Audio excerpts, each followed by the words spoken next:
Both today's daf yomi is Kesubos, Mem Ches, Kesubos 48.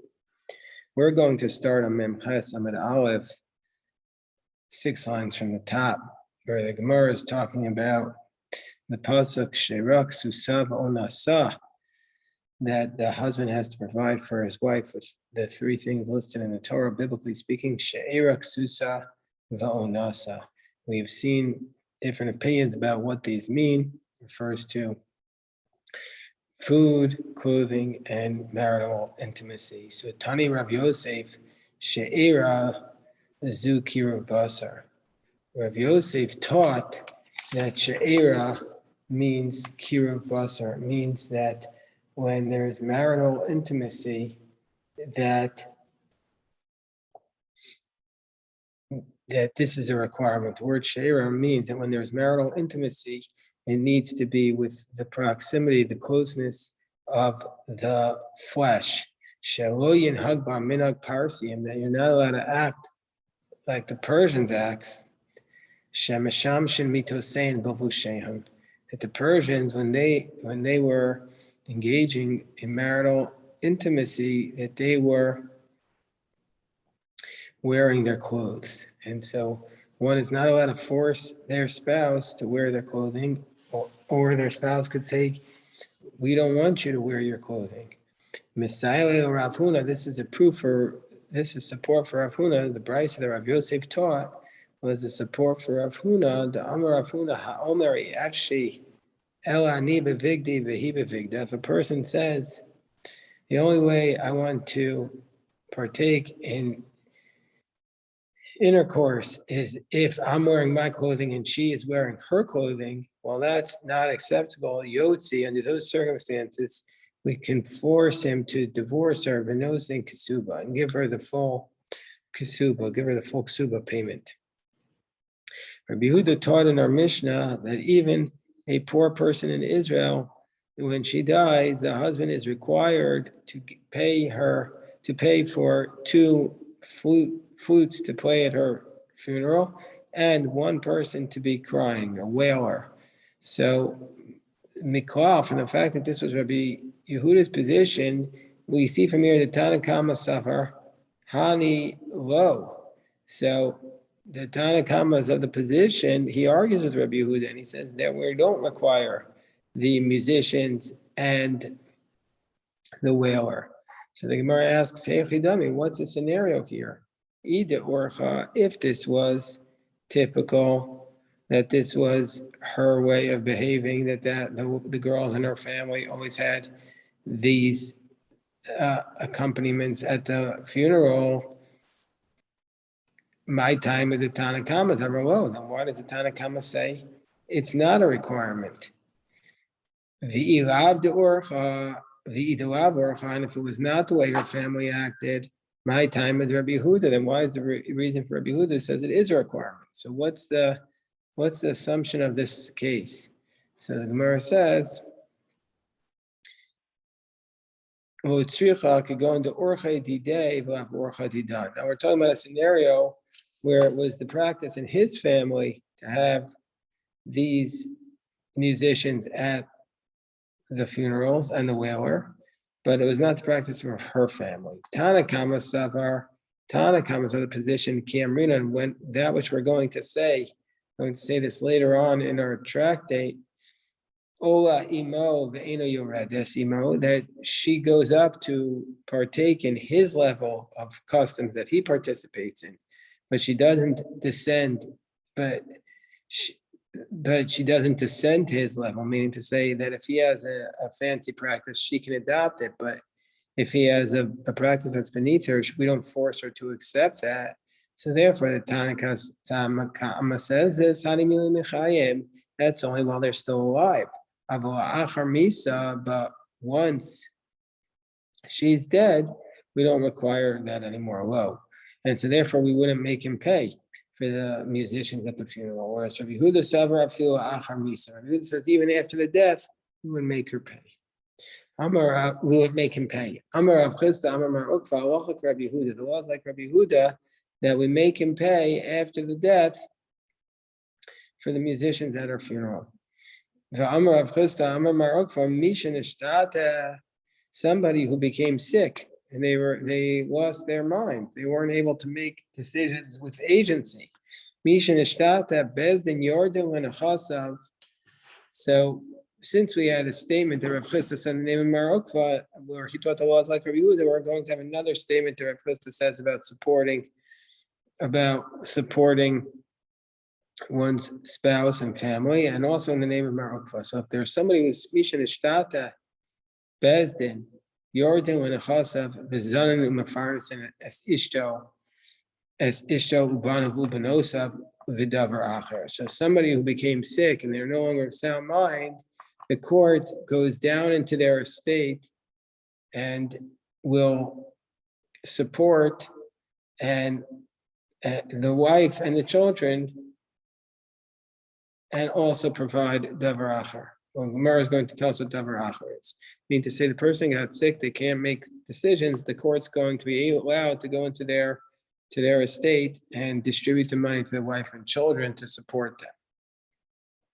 Amalei Ravina Rav Ashi Maishna. So Ravina, when he hears his teaching from Rav Chisda in the name of Mar Ukva, he says to Rav Ashi Maishna, why is this case different? Mehadatanya from the following brisa, which taught Misha Halach Medina Sayam, a person who went overseas. He didn't get sick, but he went overseas.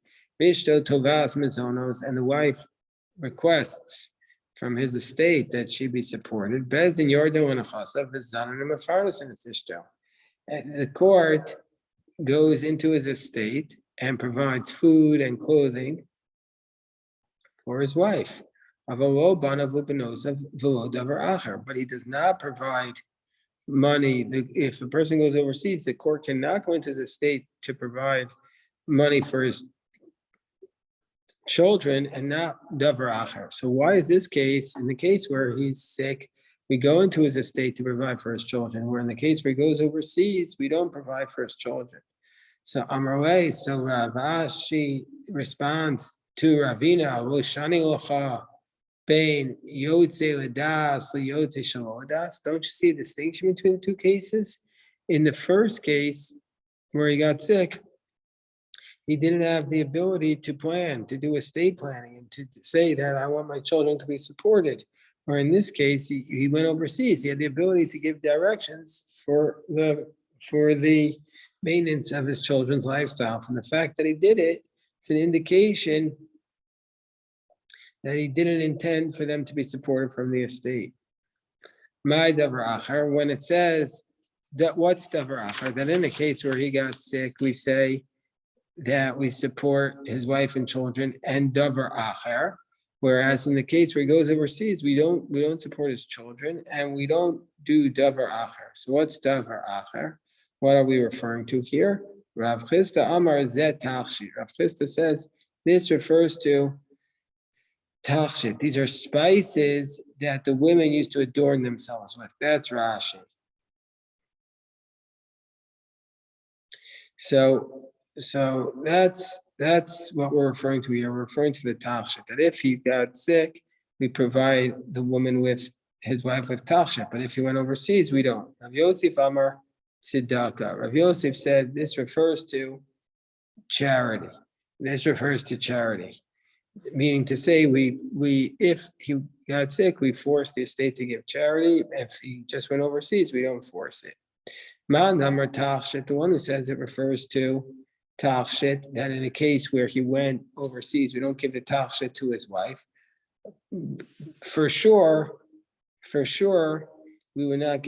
There's different. You can read this in opposite ways. We'll just adopt Rashi's first shot here, and the first shot offered by Rashi, and the one who says that we do Tachshit, i.e., we don't do Tachshit if he's gone overseas. For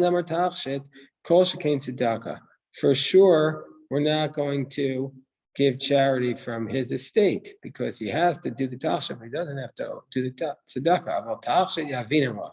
But we would give her, the one who says mandamar tzedakah, the one who says we don't give charity if he goes overseas to his wife. We don't take money from his estate and give to charity, but the tachshit we would give to her to nichale de tinavo, because He doesn't want her to look disgusting. He would have wanted her to have the spice, that perfume. Amar Rav Chia bar Avin, Amar Rav Huna, Misha alach Medina Sayam. Somebody goes overseas, Umesa Ishto, and then his wife dies while he's away. Bezin Yordo and Achasav. The court goes into his estate, Vikover no Salafik Fodo, and we bury her according to the stature that he's accustomed to. Gemara asked the question, Lafik Fodo, Volo Lafik Foda, why according to his stature and not according to her stature? So answered the Gemara, Ema Afal Fik Fodo. We also bury him even according to his stature, meaning to say, Al Kamash Mon says the Gemara, this teaches us, Ole Moveno, you read this, she goes up to his level. It means she'll be buried even according to his stature. If you had musicians in his family, all the girls have musicians, then that's what she's going to have.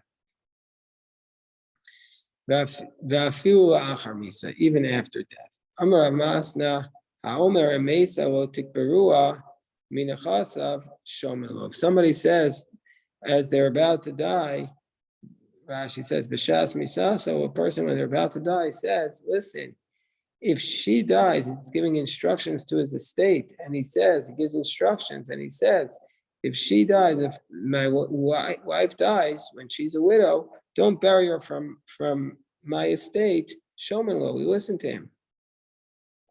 Gemara says, wait 1 second. Maishnaki Amar. Why do we care if he says it? If he says, don't bury her from my estate, why do we listen to him? Because it's not her money anymore. Now it's the orphan's money. She got money. She got the ksuba. This is now the orphan's money. Well, what do we care if he said it or not? Kilo Amar Nami. Ramo. Even if he didn't say it, the money it belongs to the orphans. So what does it matter if he said it or not?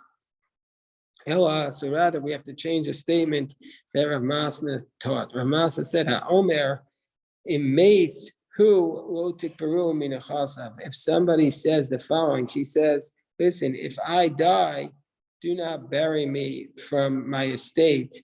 Ein shomen lo. Under those conditions, we do not listen to him. Meaning to say, he says, use charitable money to bury me. That we don't listen to him.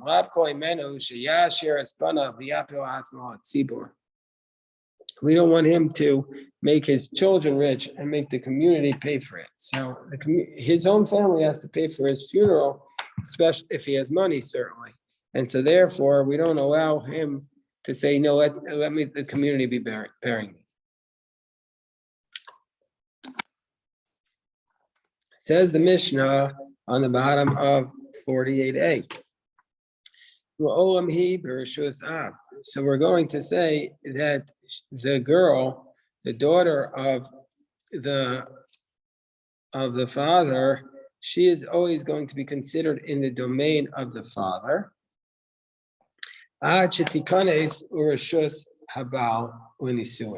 Until she fully enters into the domain of her husband and is completely married to him.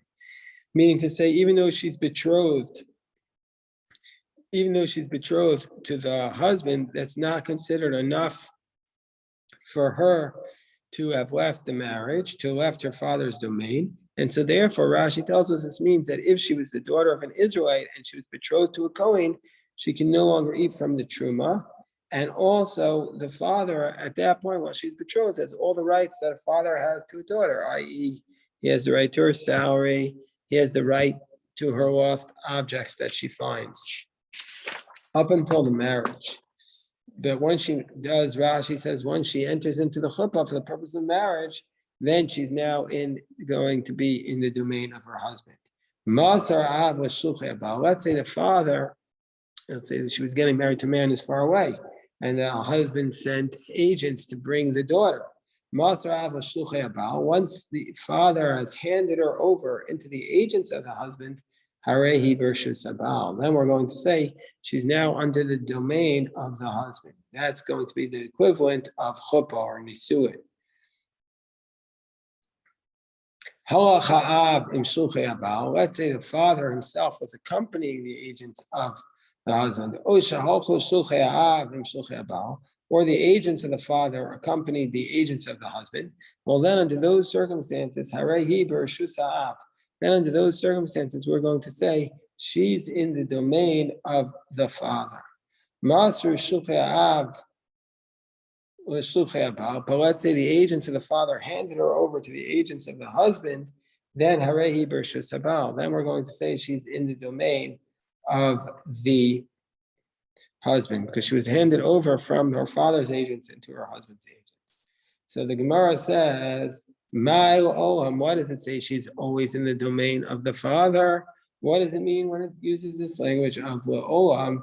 So we say lafukim in Mishnah Rishonah. This is to exclude an earlier teaching that we're going to see in the 5th chapter in Mishnah and Parak Afalpi, which was taught earlier, which said Higiyaz man v'lo nisu ochos mishalova ochos betruma.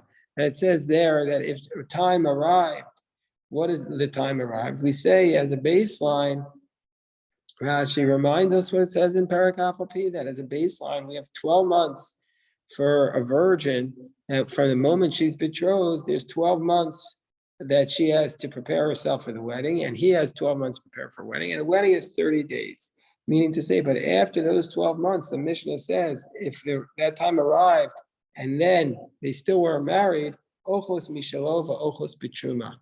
That, according to the Mishnah in Parak Afalpi, the 5th chapter, from that point on, she's allowed to eat from the husband's food, even though they're just betrothed. She gets supported by him, and even if he's a Kohen, she can eat from the truma if she was a daughter of an Israelite betrothed to the Kohen. So that's according to the Mishnah in Parak Afalpi. But our Mishnah here says, Kamash Malan La'olam. No, we're not like that. She is not allowed to eat from the husband's food, and she cannot eat the truma of the husband until she gets fully married.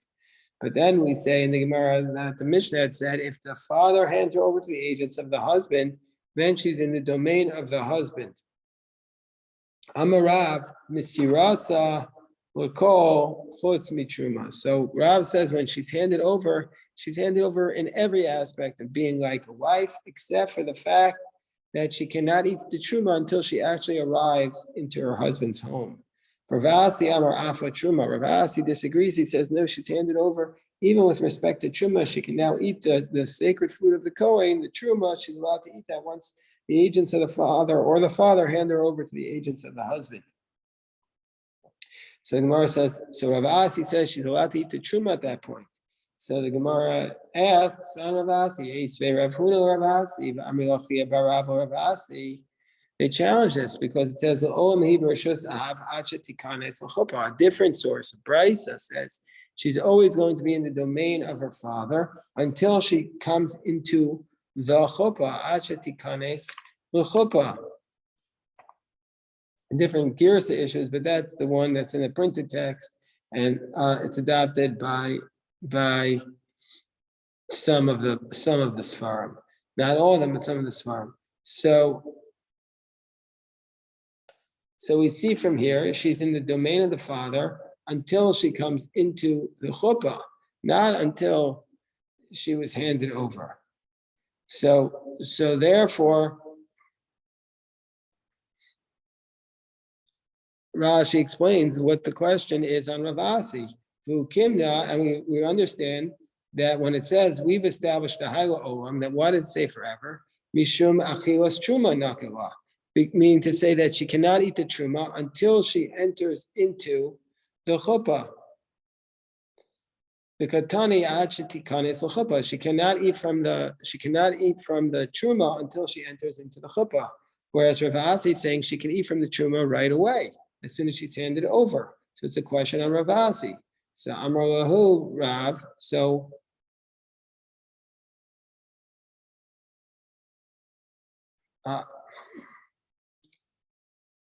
Amar Lahu Rav. So then Rav responds to them. Rav responds to Rav Huna and to Achia, his son. So he says to them, Rav Aminochu, didn't I say to you, Lo tizlu basar epcha, that you shouldn't follow opposites, meaning to say, Rashi explains, Lo tashivu b'beis medrash mishnah ne'apechas l'shnei tzedadim. Don't raise a question in the base medrash from a mishnah that can be taught in two different directions. That you can easily manipulate and cite whichever way you want. I already told you that you're not allowed to do that. So Lotizlu Basar Ipcha, Yachal Shemiyachu, I could respond to you, Misirasa, when it says that you can't eat it until you're handed over into the chuppah, I could have responded to you, Misiraso, Zuhi Kimisasa Chuppah. When it says that you can't eat from that when Ravasi says that you can eat from the truma when she is handed over, that means Zuhi Knisas Chuppah. That is the equivalent of chuppah.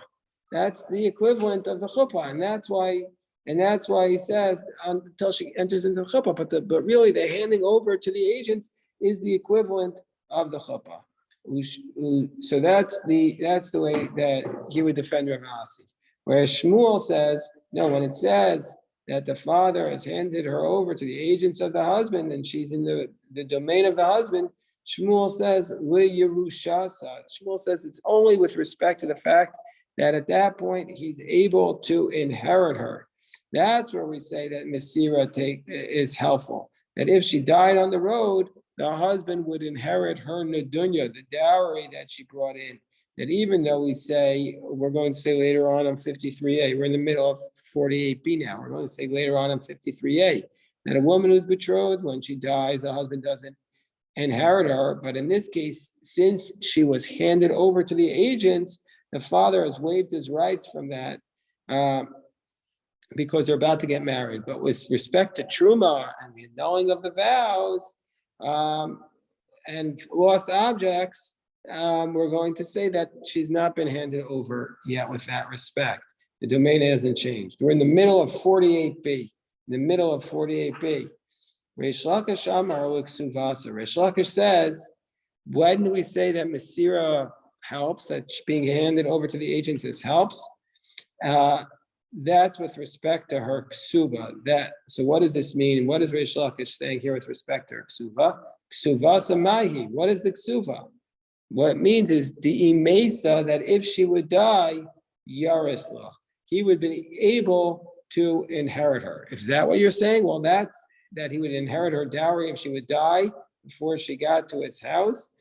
Hainu de Shmuel. That's exactly what Shmuel taught. So what Reish Lakish is not arguing with Shmuel then. So no, Amar Ravina Omar Ksuvasa Me'achar Mana. No, what it means to say is Ravina says the Ksuvasa Me'achar is Mana. No, it means that that means she's handed over, so that if he dies from that point on and she goes and marries somebody else, she's going to be considered a widow. And so therefore, that's what it means, that she's considered a widow.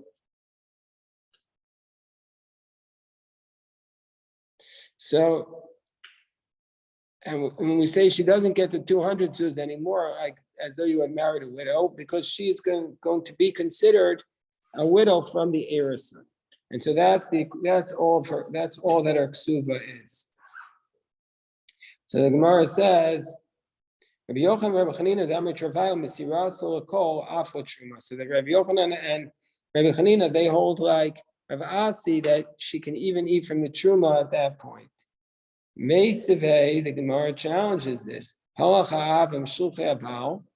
say the father goes with the agents of the husband. Or let's say the agents of the father go with the agents of the husband. Or let's say she had a courtyard on the road. And she enters into the courtyard just to sleep. Even though the ksuva is in her husband's home, nevertheless, Mesa, if she would die at that point, Avia Yarsha, the father would be able to collect the ksuba on her behalf. Let's say the father gave her over to the agents of the husband, or let's say the agents of the father gave her over to the agents of the husband. Or she has a courtyard, and let's say she enters into it with him for the purposes of betrothal, of marriage, a full marriage. That under those circumstances, even though the ksuba is in her father's home, that if she dies at that point, Bala Yarsha, then we're going to say at that point her husband would inherit her. With what do we say this? Lirushasa. At that point, what point would we say this? That he inherited her with respect to her Yerusha, Lirushasa. That meaning to say, that's with what respect we say that they're married. That's like Shmuel, of a Truma, but with respect to Truma, Ein Isha Ochelas B'Truma Ad Shetikanes L'chuppah. A woman cannot eat from the Truma until she fully enters, not just is with the agents. So we're going to say here, so this is Tiyufta, the Kul Tiyufta. This is a refutation about on all those people who argue with Shmuel, because we're saying that at that point, if he's just handing her over to the agents, she's only going to be married with respect to the fact that he can inherit her at this point. So the Gemara says, Agufa Kasha. We have a contradiction here, an internal contradiction. Fine, we've refuted those who argue with Shmuel. We say the law is like Shmuel, but we have a contradiction itself. Amris nefnasai mohalin. You said that if she enters into the marriage with him to sleep, if she enters into the courtyard with him to sleep, then we're going to say under those circumstances that they're not considered married yet, which implies time of delolin, only because they entered in specifically to sleep, just to bunk down for the night. Astam al Hashem nesuin, but that would imply that if they just as a baseline got married, then that would be as a baseline they entered into the courtyard. We would say that was for the purposes of marriage. But ema seifa. But what's the next clause? Nechnasa imo Hashem nesuin. But if she entered into it with him for the purposes of the nisuin, which would imply hastam alalin, that as a baseline they entered in just to bunk down. So how do we understand this brisa? So Amar Hashi stama katani. That both cases are stam, are anonymous. Meaning not anonymous. Both cases are baseline neutral. Stam chatzer, it depends what the case is. Stam chatzer didai, that if it's her courtyard, we assume that as a baseline they entered in only to sleep, and now for the purposes of marriage. And stam chatzer didai, but if it was his courtyard, we assume that they entered in for the purposes of lenisuin. So what's the reason why she wouldn't? What's the reason that? Why does Rav Asi, going back to this discussion, which I didn't bring it out, but the Rashi explains, what's the reason why Rav Asi says that he's allowed to, what's the reason for the dispute between Rav Asi and Rav, that Rav says that if she's handed over to the agents of the husband, she's allowed to eat the truma, that she can't eat the truma, and the reason is because he says there's two reasons why a woman who's betrothed cannot eat from the truma. One is the reason is because, as we're going to see later on in the Gemara, on Daf Nun Zayin, that the reason is that maybe the husband will see a simpon, a defect in the woman. He hasn't seen her yet, and so therefore, or he hasn't seen her since they're betrothed, and now he's going to see a simpon. He's going to see a problem, and he's going to say the marriage is retroactively annulled. And so therefore she can't eat the truma. Whereas Rav Asi says, no, at that point where she's handed over to the agents, she could eat from the truma,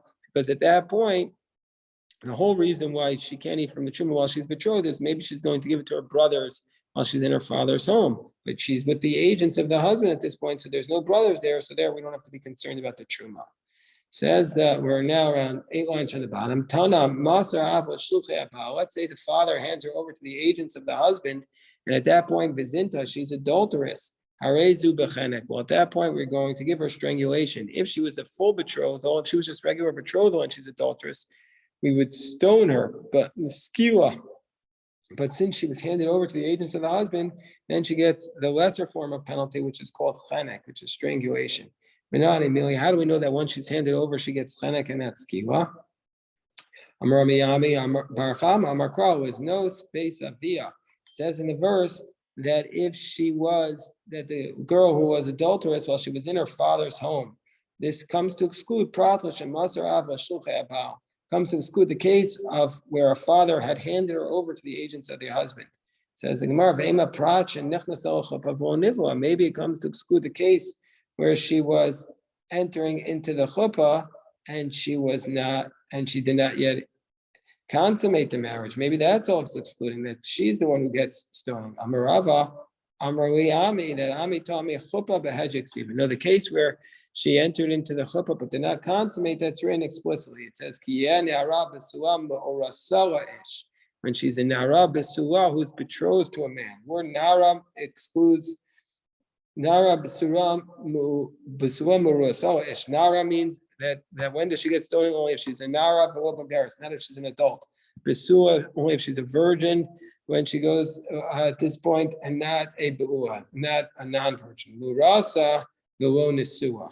And if she's betrothed, then not if she's fully married. If she's fully married, she'll get Nisu, she would get strangulation. But my Nisua, when it says that if she's Nisua, the stoning doesn't apply. If you say she's actually fully married, well, then that's already excluded by the case of Besua. Hainu Besua v'lo Be'ua. It must be that this is what we're talking about. It means we're talking about a case where she entered into the chuppah, but she not yet had the bia, and so therefore we're saying under those circumstances that she's going to get the chanek. So there we don't need a specific verse. So now we're saying under this case also, it's also a case of chanek. Okay, we'll stop here and pick this up.